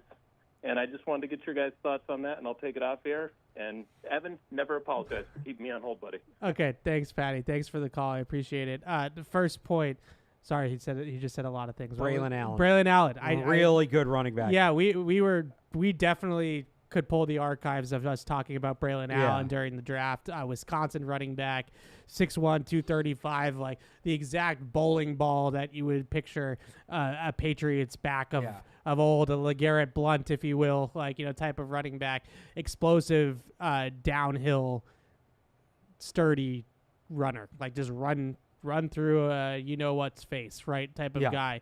They have a really good run game. That was the thing that stood out to me too, Patty, just watching the Jets film. Like, you think about Aaron Rodgers and, like, he's an MVP quarterback and a future Hall of Famer and all this kind of stuff, but it really felt like Breece Hall and then, like, the compliment of Allen, like, that was sort of the straw that was stirring the drink. Like, they the first like 3 or 4 plays of the game against Tennessee, it's Breece Hall, Breece Hall, Breece Hall, Breece Hall, right? Like they're just trying to feed this guy. We talk about Rodgers, we talk about Wilson, obviously on the outside, but to me, this is the run game, and not just the run game with these two guys. They threw touchdowns to both these guys too. You know, Braylon Allen on a screen, Breece Hall flexed out on a go route that I was talking about earlier with Gibson, gets a linebacker matchup. Rodgers puts it on him for a touchdown on an empty formation. So good running game, good running backs. Yep. Breece Hall is a stud. He's an explosive back. dude. Yeah. Yep. What do you like about Braylon Allen? I kind of talked about this last week, just the combination of power and agility. Yeah. Like he's a big downhill runner, but if you just try to square him up and say, all right, I'm going to take the hit and bring him down, he can run around you. Yep. So he's a guy, you got to, it takes multiple people to tackle him. And in the modern game, especially when there's two high safeties a lot, and there's fewer players in the box, he can do some real damage. Yeah. He can do some real damage. He's also experienced. He played a ton, even though he's only 20 years old. I think he's the youngest player in the league. He is. Played it. I think he had over 200 carries at Wisconsin. So yeah, a guy that is he's a challenge in a lot of different ways. Classic Wisconsin Big Ten football. Yes. This is a Wisconsin, like Melvin Gordon. Yeah. James White was a little different, but they went through all these backs. Yeah, who was Jonathan Monty Ball. Taylor, Monty Ball. Yeah. Like this, another one from Wisconsin. Not to say James White isn't great. Yeah. But like they had all these just big, powerful downhill runners. And then James White kind of supplemented all of it. He was there with Melvin Gordon, and there's a third guy in that backfield too. Yeah, I like Braylon Allen's game in the draft. Like when we were talking about that third running back spot, and maybe he went higher. He went third round, right? He went pretty high. Yeah, so I had him as the second best back behind Corum. Yeah, he's a good player. What was the other thing? Oh, the receivers. Yeah. Look, we all agree that Corey Clement was the other back in that backfield, by the way. Oh, yeah. Kind of more like a James White type, though. Yeah. Also, he was out of bounds. Melvin Gordon, James White, Corey Clement was a freshman and out of bounds, yes. Yeah. The biggest thing we would all like to see, these young receivers. I don't know if we put Tyquan still in that book. I guess it's year 3. It's still kind of relatively speaking, but he just hasn't played a ton. Polk, Baker, Pop Douglas. Oh, James White, Melvin Gordon, Monty Ball together the year before, too. That's Derek Watt. That's a backfield. Yeah. Sorry. Jalen Polk, he's been open a couple times. He obviously caught the touchdown. I thought he was open on the crossing route, drifted a little bit on the route. Would have liked to have seen him level it off. Little like route running thing quickly. When you run a crossing route on like post cross in these bootleg schemes, if you get man-to-man coverage, they want you to stack the corner. Like they want you to level it off coming across the field so that the corner can't undercut the route. If you're running the route on a crossing route against zone, then it's just run into the void, right? Like just it's a straight line route right into the void. On the crossing route that Jacoby threw at his feet, that wasn't a good throw. But if he levels it off a little bit more coming across the field, it just makes the throw a little bit easier for the quarterback. Because if Jacoby misses that throw inside now, it's a pick. Right, because the corner's trailing him and he's going to undercut it. So he's got to kind of lay it out in front of him, which makes it a harder throw. Just like have the rookie just level it off. He did such a good job of it on the play that on Drake May's one in the preseason against Washington. That's just a little coaching point there. All right, Ganesh is in Cambridge. What's up, Ganesh? Hey guys, can you hear me? Yes, go for it. Thanks for taking my call. I joined this the session a little bit late, so sorry if I'm bringing up something that you already talked about. But my point is kind of a 2-point discussion. So the first thing is Coach Mayo keeps stressing after these games that they need to push the ball down the field. And right now, obviously, it's Brissett that's starting QB at least for the next week. So, from at this point in his career, I don't think his accuracy down the field is that great anymore. And his arm strength also was a little suspect during the preseason when he was trying to make some of these throws down the field to Tyquan, whatever. So I just hope that they don't force him to make any down the field throws on Thursday. And kind of if it's in his head or the play call, and he's kind of feeling the pressure to make these push the ball down the field. And this kind of relates to my second part, which is I want to get y'all's thought on the situation in Chicago that Caleb Williams is in. And personally, I feel like the experience that he's getting from the first 2 games, with that situation, the offenses, and with that O-line, and some of their receivers banged up. But he's still, I think, even though his numbers are not statistically great, I think he's still getting a lot of great experience, whether, on the interceptions. Like, he's used to making those off-platform, off-structure throws, and he's, realizing that what throws he can make and cannot make. So I think that relates a lot to, May and his game as well. So kind of want to know your thought on, like, obviously I don't think May should be put in like this week or next week, but, like, sooner than later, he can only get so much from learning from seeing from Brissett, gets more invaluable experience from actually getting these reps on the field and seeing what throws he can make and can't make, and if it's maybe quicker or faster or whatever. So thanks for taking my call, and I'll stop there now. Thanks, Ganesh. Thanks for the call. So to the first point, I agree with the larger point that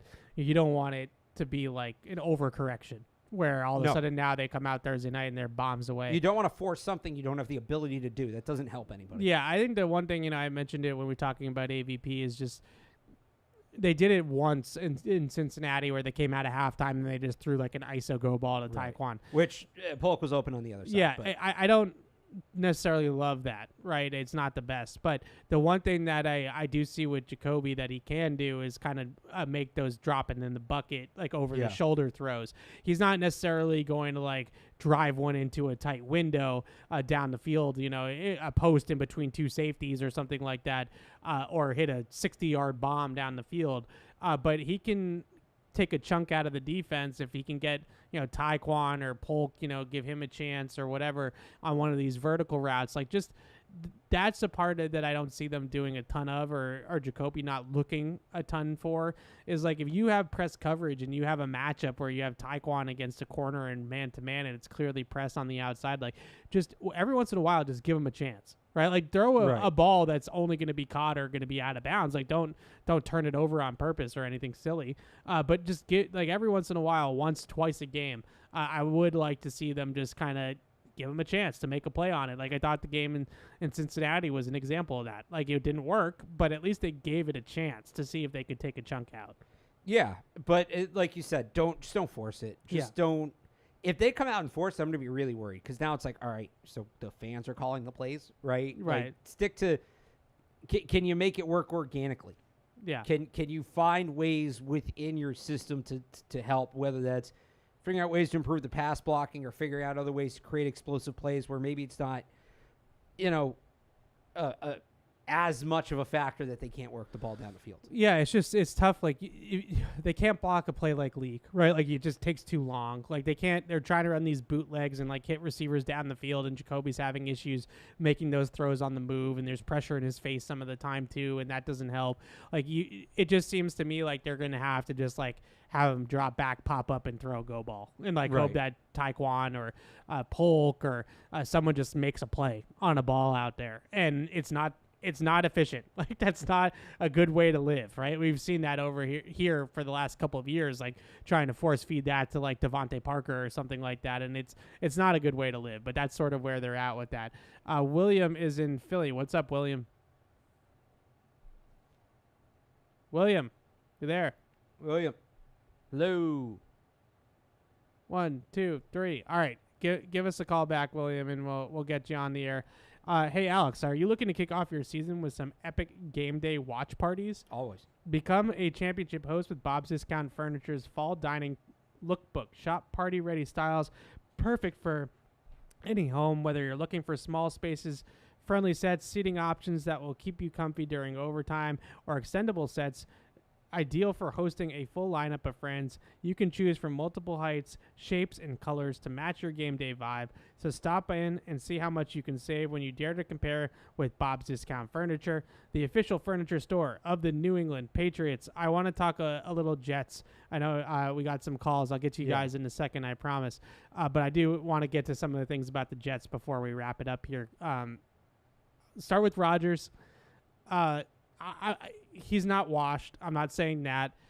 but he's a rusty. Like, I think that's where I'm about like comfortable going with it for now. Yeah. I need to see more before I'm going to say he's washed.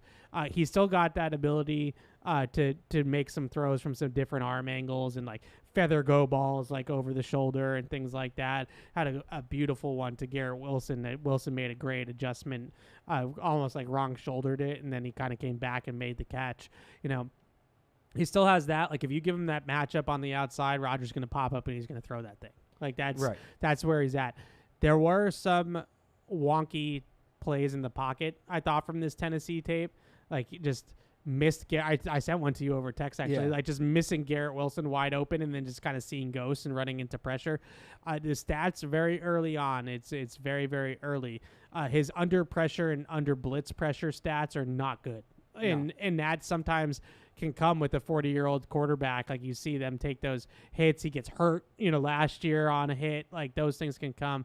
Don't think he's like the improviser or the mobile athlete that he once was too, which maybe is part of it because he doesn't have that, escapability that he once did. But we talked about it with the Seahawks review. The big thing to me with this Jets offense and with Rodgers is that what he's good at still is hunting matchups and getting the ball out quickly. He has the second fastest time to throw in the NFL right now, 2.26 seconds. Yeah. He's barely ever under pressure because he never waits for the pressure. It's late career Brady. Yeah. I think you compared him to that last night. I'll just say on the offense as a whole, and Rodgers is a part of this, it still feels pretty discombobulated. Yeah. It still doesn't feel like there's a lot of chemistry. There's still things that look like the Zach Wilson Jets. Now, obviously, Rodgers is a lot better than Zach Wilson, but I think a lot of Zach Wilson's problem was he was not concerned with the other 10 guys on the field. Yeah. Zach Wilson would get up to the line and do Zach Wilson. There was no making sure everybody's set, making sure everybody's on the same page, that basic quarterbacking stuff that comes with playing the position. Rodgers is obviously better about that, but there's still times where I look at it and it's like, did these guys all just start playing together last week? Like, they don't look like a team that it's really on the same page offensively. Defensively is the exact opposite. I don't want it to come across like I'm saying that to the whole team, but the offense still looks Jets-ish, if you know what I mean. Yeah. And some of that might just be it's early in the year, and watch, this will be the game that suddenly everything clicks for him and everybody's back on the same page, but really short week, you don't expect them to maybe make a ton of strides. Now it's up to the Patriots to capitalize off of that. The thing about an offense that's not on the same page, they're easy to turn over. And no turnovers last week. Boy, was that game calling for one. The defense needs to take advantage of this, some turnovers, plural, this week if the Patriots want to win this game. I said it earlier about all the disguises and the exotics and like all this stuff that they're trying to run defensively. This feels to me like a week where you throw all that out and you say, Gonzo, you got Garrett Wilson. We'll give you some help over there every once in a while. And let's stop the run. Let's game plan Breece Hall and have some tricks. When he goes out wide, we're not going to put Jelani Tavai on Breece Hall outside. Right. We're going to put Duggar. We're going to put, a safety type or a cover type over there. Let's game plan Breece Hall. Let's get Gonzo on Garrett Wilson like he was last year in that matchup early in the season, and let's just do what we do. Like, let's not try to confuse Aaron Rodgers. You are not going to confuse Aaron Rodgers. He's seen everything, and this is not the week to just like start to spin the dial and have all these crazy disguises and coverage rotations and things like that. I want to see them it's a Thursday night game to begin with, so that's a big part of it. Like, you're not going to reinvent the wheel in 3 days. You're not going to have a Super Bowl game plan on a Thursday night football game. So get back to your basic core stuff and just do what you do best. I still come back to with this defense that what they do best is shadow guys and play man coverage. Like that to me is still has to be their bread and butter. And right now I'm not sure if they have something that they are fully trusting that this is our identity defensively. Like, this is what right now they want their identity to be, we don't have an identity. And I don't know if I necessarily love that. Like, I'd much rather them have at least one thing, we're man-to-man defense, we're a pressure defense, we're this have one thing that you can just lock in on and say that this is what we're really good at. And I hope that comes back this week. And then I would, normally you would say, you don't blitz a quarterback like Rodgers, right? Because Right. it pulls guys out of coverage and he's going to see it and he's going to get the ball out quickly. But I would test it because the numbers, like I said early, you mentioned the chemistry and sort of the rhythm of the offense is a little bit off. It doesn't seem like he knows where his outlets are against pressure, and he doesn't have the mobility that he had 5 years ago to run away from guys in this league. So if you get to him and you hit him, I do think you could rattle him a little bit at this stage of his career. Looked like Tennessee did a little bit early on in that game. Like he had some dropbacks where I was like, where is he going? You know, like what are we doing here? This doesn't look like Aaron Rodgers. So I wouldn't blitz him often. Like I wouldn't come after him 50% of the time or anything like that. But I don't hate just seeing if he's going to see some ghosts. Seeing what happens if you turn the pressure up. Yeah. Turn the heat up on him a little Yeah. bit. Yeah. Yeah. See that? That's what happens when you turn 40, right? Like it just all of a sudden your mobility just isn't as good as it once was. Unless you're one guy. Yeah. Well, even him, you know, the biggest difference with Brady than I see with Rodgers is a lot of stuff near the line of scrimmage. Like it's just that quick sleight of hand with him, you know, that he's always had. Whereas with Brady, he was just throwing bombs. Like he just hit the top of his drop and he just throw it, you know. So it's a little bit different, but the same thing, you know, after a while, all these quarterbacks, especially when you get hurt this late in your career and you have such a serious injury like Rodgers had with his Achilles, you can see that happening. They're very sort of, I don't want to say one-dimensional because they do run and pass okay, but like it's like two guys. It's Breece Hall, it's Garrett Wilson, and then like maybe Braylon Allen's like starting to emerge a little bit, but it's still the run game and the backfield and all that. It's a kind of similar category. And then it's like nothing else, you know, like they really don't have anything else. Like Lazard is okay. They try to get him involved because Rodgers is in the circle of trust with Rodgers from the Green Bay days, but like there's really nothing that like terrifies me out of this passing game outside of Garrett Wilson and like if you get a bad matchup with Breece Hall, you know, like those are kind of the two things. Defensively for the Jets, they're playing a little bit more man coverage, but it's early. Like I'm not ready to say that that's a true trendsetter. They are a quarters cover 3 defense. They play it really, really well. They have not very many bells and whistles. They don't blitz a ton. They don't do a ton of crazy things on their defensive side of the football. They just have 3 really good layers to this defense. So a couple things. You got to be able to run the ball again. Yeah. I'm going to go back to a game plan point I made last year for the opener against the Eagles. Tell me if you remember this one. Yes. For the Patriots to have success, it comes down to very simple math. I am going to use math. Oh, God. 5 being greater than 4. They are going to rush 4 guys. That's Yeah. pretty much all they're going to do. Yeah. Can your 5 blockers stop their 4 rushers? You're going to have an advantage in terms of the numbers. Yeah. That's a good point. They actually may have an opportunity to get Jacoby Brissett some time. Now, this is also the best secondary they're playing, and I don't think guys are going to be running open as regularly as they were in those first 2 games. But this game is set up for you to actually have some time to throw if you can get it. They're going to have a rookie right tackle at left tackle.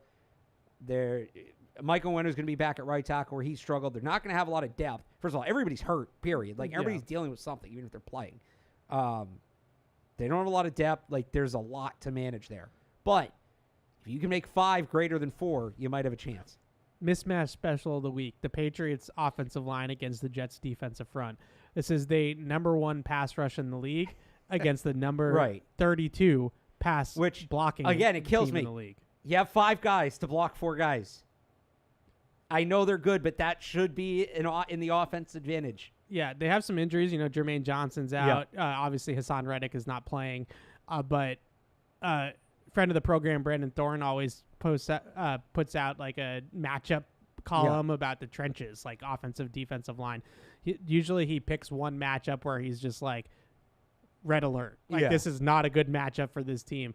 I would have to think that the Patriots offensive line against the Jets front is going to be number 1 on his list. Like that, it is a huge mismatch. Quinnen Williams, like I see nightmares of Quinnen Williams at this point. This is, and I'm sure they're probably going to line him up right across from Lane Robinson. Yeah, he had and say good luck, rookie. In 2 games last year against the Patriots, 2 sacks, 12 quarterback pressures, 6 and 6, 12 quarterback pressures. He's a menace. He's still on the field. We'll see about C.J. Mosley. Looks like he's kind of up in the air a little bit with his status on the short week. But their defense, it's very sound. They do what they do. They do it at a really high level. They don't give up a lot of chunk plays. Not that the Patriots are making a lot of those, but they just don't in the passing game. And they are a team that is designed to make you march. Like, they are going to make you go in the pass game 5-6 yards at a time. Well, that's an advantage for the Patriots here because the Jets are set up to take away the thing the Patriots aren't doing anyway. Yeah, this is one of those teams that, this defense and the way they're built defensively is for the modern game, right? Like, they're built to stop Josh Allen and Tua and like these high-powered offenses where they're going to say, we're going to make you snap the ball as much as possible. We're going to make you go on a 10, 12, 13-play scoring drive. We're not going to give it to you in one play. The Patriots only go on 10, 12, 13-play scoring drives. Last thing about this matchup on this side of the ball, I would say that this is a week where they probably ditch outside zone again. This is not a defense you want to go sideline to sideline against. Right. Run a lot it of speed. right at them, right? Yeah. Like, just get on some double teams, maybe some counter or some draw or something like that to get those guys up the field because they will go up the field like in a hurry and try to get downhill on this team. This is a gap run game. Yep. This is not trying to make it to the corner. Right. Especially they big thing about quarters defenses is that the safeties are freed up to run the alley in the run game. So even though it's a too high shell and you think you have this light box, if you try to get to the alley, those safeties are just going to fast flow to the alley really quickly. That's like what makes quarters actually a pretty good run defense, honestly. So that's a tough part about it. Just watching their tape last year, Browns played this team in week 17 of the last year, beat them 37-20 with Joe Flacco, and they just ran the ball right at them. Like, they ran some jumbo with like 2 tight ends and a tackle eligible. They had like 7 dudes and 1 wide receiver out wide, and they just ran it right at them. And that's exactly what I expect them to do again this week. They can run on this team. Yeah, I believe that they can run on this team. The Niners did in week 1. They did last year. Yeah, the Niners did in week 1. The Browns did last year. The Patriots ran on them a little bit last year.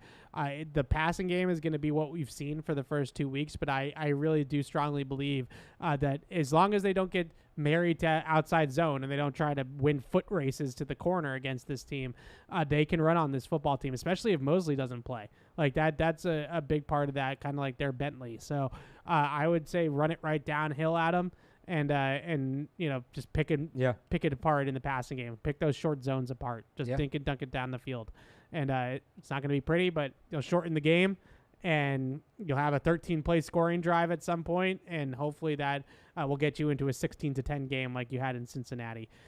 Really take these last 2 calls, and then we got to get going here to practice. But William is back on the line. What's up, William? Hey, Evan, how you doing? Doing well. What you got? All right. Okay, so one is not really a question, though. I got to give you some praise, and I can't believe I'm doing this. All right. You kind of won me over with the tackle thing, thanks to Alex. He was saying, watch the LSU game, I guess, when they played South Carolina. Will Campbell he's legit, man. Oh, that was like his worst game of the year, too. I know everybody was freaking out about that game. Really? Yeah, sorry not to cut you off, William. Everybody was. I haven't watched it, but everybody was freaking out that he was terrible.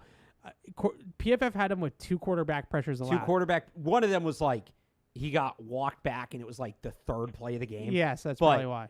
Also, the other thing people don't know: South Carolina's ends. Studs. Yeah, like NFL players. Neither one of them are going to be in the draft this year. They're both too young. One of them's a true freshman. Yeah. But future first round, probably top 15 picks. Emory Jones, the other tackle, who's a projected first round pick, didn't have as good of a game. So I think they got bunched together. But yeah, if you like Will Campbell in that game, you're going to be really impressed when you see him for the rest of the year. If that's his worst, then he's in pretty good shape. Yeah. What else you got, William? Okay, and last but not least, since Alex threw this out there time, all right, you got to explain. Well, matter of fact, can you explain it to me, Alex? Like, what? Okay, you're saying the Patriots, if they can go after DK Metcalf, what would a trade or something look like? Because I don't know how you him here, and you got declined 2 times with Calvin Ridley and Brandon Ayuk, even though we see the Patriots are not scared to spend. But the fact is, how you gonna bring him? How would that work? Like, you know what I mean? Could you give me some type of what would that look like? Yeah, so thanks for the call, William. Thanks for the call. DK Metcalf is essentially in the last year of his deal. He's under contract next year, but there's no guaranteed money in a $32 million cap hit. So that's obviously no-go for either side. Like, he's not playing on that. He's going to need a new contract, just like all these receivers do. And at some point, I'm sure the Niners will look, the Seahawks will look to move him. Now, look, they're off to a 2-0 start, so maybe this kind of throws a wrench in my plan. I didn't think they were going to be that good. Still a lot of season left. They feel like a team that's at a natural rebuilding point. Geno Smith is not a long-term answer at quarterback. Tyler Lockett's aging out. They've got some older players on the defensive side of the ball as well. Does DK Metcalf want to stick around for that? Do they want him rather than maybe the picks they could get to help position themselves to draft a quarterback or just reload that offense overall?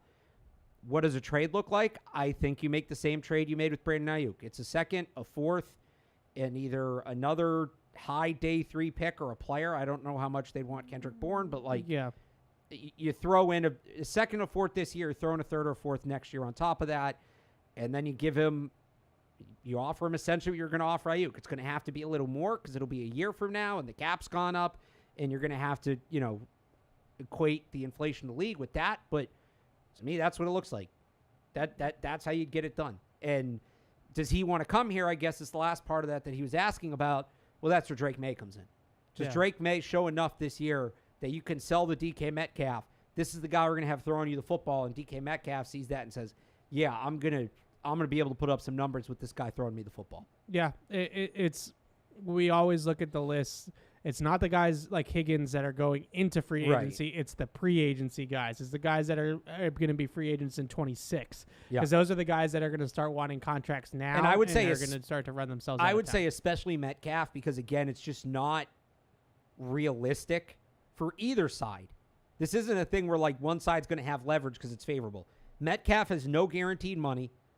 And the Seahawks have a $32 million cap. I don't know why this year exists in his contract. Yeah. Honestly. It's not his 5th-year option, right? No. I think it's his second contract. Okay, so I don't know what this is. Maybe Pat's cap, Miguel, could explain this better than me. But he's not playing on that. He's not. There's no way. Yeah. Yeah. All right. Mark is in Connecticut. What's up, Mark? Hey, guys. Evan, I think this might be more of a question for you, but I understand our guy, Pop Douglas, is very, disgruntled over the last 2 games, and I see why, and I wanted to get your take on it. Yeah, there's no bunch formations going on. There's no quick crossing routes. There's no quick slant that would unlock Pop Douglas, and guys like that. Baker. Those kind of guys can get open quick, and I don't understand when you have bad tackles. Those are the kind of plays that you want to run because your quarterback's not going to be getting killed back there. So what is your guys' take why they're not doing?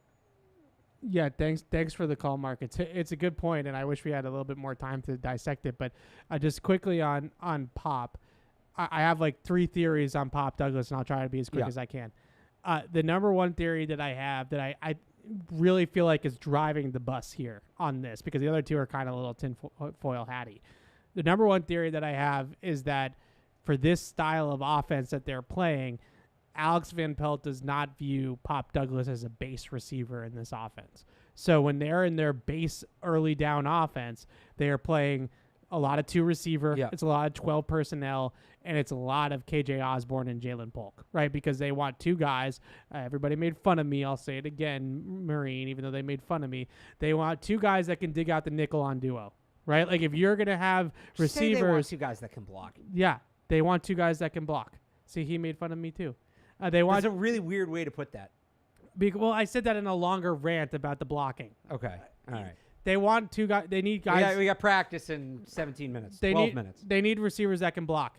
He's 180 pounds. Yeah. The one thing that he can do on early downs is motion. Right? That's really it. They did that a couple times with him on Sunday. Those were his snaps on 12 personnel were motion. That's all they got in his bag. Like, he's not going to block at the point of attack. He's not going to be in the run fit. They can't have him on the field for those types of things. If this is the offense they're going to be, he is not a base receiver in their offense. The second theory, which I really feel like has some validity to it, I don't think Jacoby Brissett particularly likes throwing him the ball. He's talked about it a lot in the summer. He's a shorter receiver. I don't think Jacoby has a ton of experience throwing to 5'8" receivers. You have to be really accurate with the football to throw to a guy like that because he doesn't have a big catch radius. He also probably isn't going to box out a lot of guys at the catch point either. So you have to put the ball on him. Like it's gotta be a good throw. He doesn't look 100% comfortable in my estimation throwing the football to Pop Douglas. Now, is that a fair enough excuse? Probably not, but at the same time, he's the one throwing the football, right? So I can't sit here and say, Jacoby, you have to do this because he's the one throwing it. He's the one out there on game day doing it. The third theory I have is pacing. Like, I don't know if they wanted to force feed him. Like, you mentioned, like, jet sweeps and screens and, like, all that. Like, it's week 2. I don't know if they wanted to do that with him right out of the gate and have him take those shots and take those body blows this early on in the season. I would say if I had to split up the pie, I'd probably go like 65% that his usage and the fact that he's a base receiver or not a base receiver in this offense and there's not a ton of playing time there for him. I'd go, kind of split the rest of it between Jacoby and pacing. But in terms of like the bunches and the slants and all that kind of stuff, I have been a little bit surprised that we haven't seen more of that. Simply because it's a West Coast offense when they get into their drop back pass game, and that is the West Coast offense, right? Like, I remember watching like highlights as a kid of Jerry Rice just taking slants like 75 yards to the house. Like that's this offense. Yeah. My guess is that there's a lot of game planning going in for defenses where they're saying like that's kind of what the Patriots are going to do, right? Like they're going to throw quick passes over the middle of the field and try to get some guys loose like Pop Douglas. So my guess is that they're taking some of that stuff away. But those are my 3 theories on Pop Douglas. And just quickly, where do you kind of stand on him? I mean, I think it's all I agree with you across the board. They want receivers that can block. Yeah. I wonder if there's a level of trust with Jacoby.